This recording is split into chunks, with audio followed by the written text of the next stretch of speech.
By now, all of us have heard the news. Jonathan Pollard has been released. The only American ever to be sentenced to life imprisonment for spying on an ally is finally free after 30 years. He left the North Carolina prison and he came to New York City, and everyone is elated, myself included. And yet, I am jealous of Jonathan Pollard. And you look at me like I'm crazy. How could you be jealous of somebody who sat in prison for 30 long, arduous years? What possibly could you have to be jealous about? His notoriety? Certainly not. The fact that everybody wants to interview him? Certainly not. What am I so excited in terms of jealousy about regarding Jonathan Pollard? Well, Jonathan Pollard's release reminds us all of one of the greatest enemies and difficulties that we have today, and I'm speaking about complacency. Yes, we get so used to everything. We get so tired and used to things that we shouldn't be. We should be appreciating everything we have.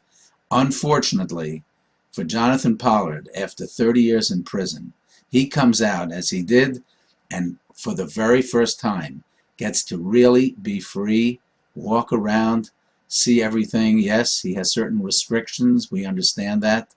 But what must it have been like for him to really completely get together with his family on the outside?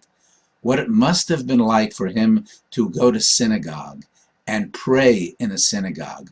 What it must have been like for Jonathan Pollard this past Shabbat to fully appreciate a Shabbat in the free world. You know, those are the kinds of things that we all take for granted. We take for granted because it happens so easily for us. We don't really appreciate freedom. We don't appreciate the fact that we can celebrate Shabbat, that we can pray in a synagogue, that we can spend quality time with our families. We don't appreciate that anymore. No, nobody should have to sit through prison to have to appreciate it. What can we do in order to be able to appreciate it again? The first thing is to keep it on our minds. When you keep that on your mind, that you've got to appreciate everything and talk about it, it helps. Number two, as Rav Noach Weinberg always used to say, make a list.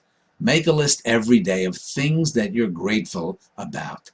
Things that you're grateful for. You put that down on a piece of paper, 2 or 3 things a day. At the end of the week, you've got 15, 20 things written down on the paper. Put them in a hierarchy, and look what you've got. You've got reminders of how much we have to be grateful for, how much we should be appreciating every little thing. Jonathan Pollard, if you're watching this, what you're reminding us of, what you're teaching us, is that it shouldn't have to take us that long to appreciate the wonderful things that we have. That's the guaranteed way to reach real happiness. Jonathan, welcome back. We missed you. It was unjust. We hope you have a happy and healthy, successful life. Something to think about.